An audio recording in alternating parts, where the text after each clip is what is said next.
सिर्फ 48 घंटे। जी हां, दुनिया के इतिहास बदलने में अब सिर्फ 48 घंटे बचे हैं। आज 18 जनवरी 2026 है और परसों यानी 20 जनवरी को अमेरिका की राजधानी वॉशिंगटन डीसी में डोनाल्ड ट्रंप दुनिया के सबसे ताकतवर देश की कमान फिर से अपने हाथ में लेंगे। लेकिन इस बार ये शपथ ग्रहण यानी इनॉग्यूरेशन कोई आम समारोह नहीं है। ट्रंप ने साफ कर दिया है, day 1 will be dictatorship for borders and drilling. पूरी दुनिया की नजरें की हैं, लेकिन भारतीय शेयर बाजार की सांसें थमी हुई हैं। क्यों? क्योंकि उनकी मेज पर 3 ऐसी फाइलें इंतजार कर रही हैं जिन पर साइन होते ही शायद हमारे आईटी सेक्टर में भूचाल आ जाए या फिर हमारी इकॉनमी रफ्तार पकड़ ले।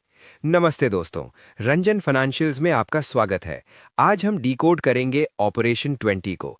क्या ट्रंप का आना भारत के लिए खतरा है या वरदान? चलिए जानते हैं। सबसे पहले बात करते हैं उस डर की जिसने बैंगलोर से लेकर पुणे तक की नींद उड़ाई हुई है, Indian IT sector. Donald Trump का सबसे बड़ा चुनावी वादा था हायर अमेरिकन बाय अमेरिकन। उनके नए सिपहसालार स्टीफन मिलर ने संकेत दिए हैं कि शपथ लेते ही ट्रंप H-1B वीजा के नियमों को सख्त कर सकते हैं। जरा सोचिए, अगर वीजा की मिनिमम सैलरी कैप को $60,000 से बढ़ाकर 90,000 या $1,00,000 कर दिया गया तो क्या होगा? TCS और इन्फोसिस जैसी कंपनियों के लिए अमेरिका में भारतीय इंजीनियर भेजना महंगा हो जाएगा। उनके मार्जिन्स पर सीधा असर पड़ेगा। एनालिस्ट व्यू, अगले हफ्ते निफ्टी आईटी इंडेक्स में भारी वॉलेटिलिटी रह सकती है। अगर आप आईटी स्टॉक्स होल्ड करते हैं तो 20 जनवरी की रात को ट्रंप की स्पीच जरूर सुनिएगा।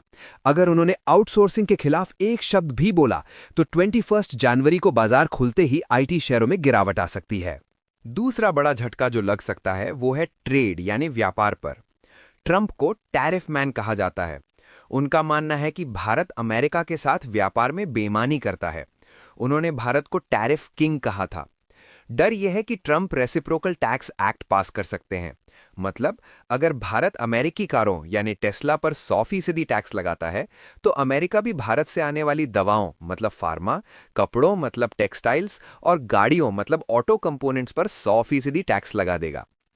इम्पैक्ट, इसका सीधा असर हमारे फार्मा सेक्टर मतलब सन फार्मा, डॉक्टर रेड्डीज और टेक्सटाइल सेक्टर पर पड़ेगा। अगर ऐसा हुआ तो मेक इन इंडिया के लिए ये एक बहुत बड़ी चुनौती होगी। तो क्या सब कुछ बुरा ही होने वाला है? बिल्कुल नहीं। तस्वीर का दूसरा पहलू भी है जो भारत के लिए जैकपॉट है। ट्रंप का एक और वादा है ड्रिल बेबी ड्रिल। वो आते ही अमेरिका में तेल और गैस के उत्पादन पर लगी सारी रोक हटा देंगे। इसका मतलब है बाजार में तेल यानी ऑयल की बाढ़ आ जाएगी, और जब तेल की सप्लाई बढ़ेगी तो क्रूड ऑयल के दाम गिरेंगे। भारत अपनी जरूरत का 85% तेल बाहर से खरीदता है। सोचिए, अगर कच्चा तेल $50-60 प्रति बैरल पर आ गया तो भारत का इंपोर्ट बिल कितना कम हो जाएगा। महंगाई कम होगी और कंपनियों का मुनाफा बढ़ेगा। यही कारण है कि मैं पेंट्स यानी एशियन पेंट्स और बर्जर्स और टायर यानी MRF और अपोलो कंपनियों पर बुलिश हूं।